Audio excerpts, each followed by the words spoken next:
हज़रत मूसा की पैदाइश और दरिया में बहाया जाना। बनी इसराइल कई बरसों से मिस्र में आबाद थे, लेकिन वक्त गुजरने के साथ मिस्र का बादशाह जिसे फ़िरौन कहा जाता था, निहायत जालिम और सरकश बन गया। इसने खुद को खुदा कहना शुरू कर दिया और लोगों को हुक्म दिया कि सिर्फ उसी की इबादत की जाए। जो उसकी मुखालफत करता उसे सख्त सज़ा दी जाती। फ़िरौन को एक खबर मिली कि बनी इसराइल में एक ऐसा बच्चा पैदा होगा जो उसकी हुकूमत के खात्मे का सबब बनेगा। इस खबर से वो खौफजदा हो गया। उसने हुक्म जारी किया कि बनी इसराइल के हर नौमौलूद लड़के को कत्ल कर दिया जाए, जबकि लड़कियों को जिंदा छोड़ दिया जाए। इस जालमाना हुक्म की वजह से सैकड़ों खानदान गम और खौफ में मुब्तला हो गए। माई अपने नौमौलूद बच्चों को छिपाती फिरते, लेकिन फ़िरौन के सिपाही हर जगह निगरानी करते थे। इसी खौफनाक दौर में अल्लाह ताली के हुक्म से हज़रत मूसी की विलादत हुई। उनकी वालदा अपने नन्हे बेटे को देखकर खुश भी थीं और परेशान भी, क्योंकि अगर सिपाहियों को उसकी खबर मिल जाती तो वो उसे कत्ल कर देते।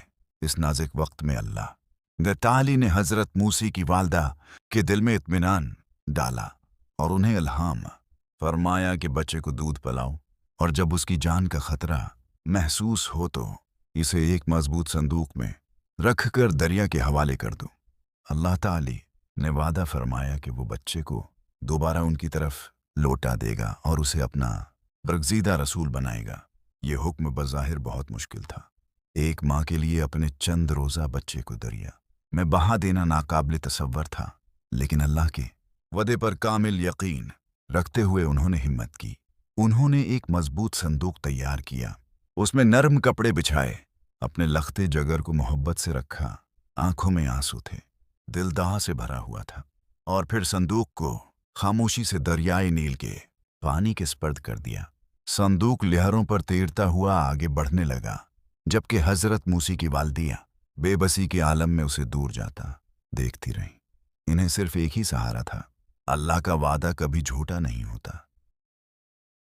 दरियाए नील की लहरें इस नन्हे संदूक को आहिस्ता आहिस्ता बहाती हुई फ़िरौन के शाही महल के करीब ले आईं। महल के खादिमों ने पानी में तैरता हुआ संदूक देखा तो हैरान रह गए। उन्होंने फौरन उसे निकालकर फ़िरौन की बीवी हज़रत आसिया के सामने पेश किया।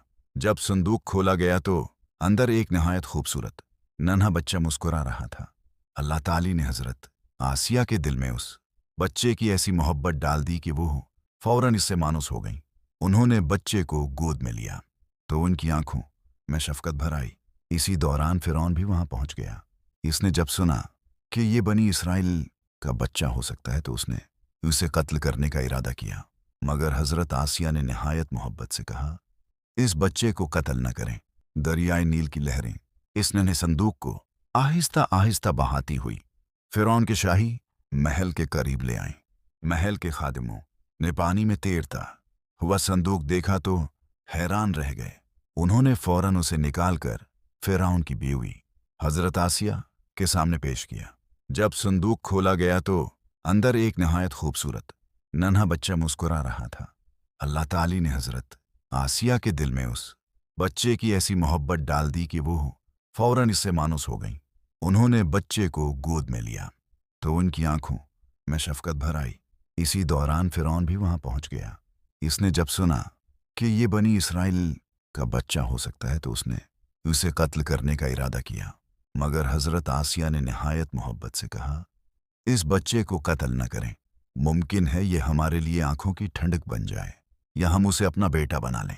अल्लाह ताली ने उनके दिल में ऐसी मोहब्बत डाल दी थी कि फ़िरौन भी खामोश हो गया और बच्चे की जान बच गई। इधर हज़रत मूसी की वालदा अपने बच्चे की जुदाई में बेचैन थी।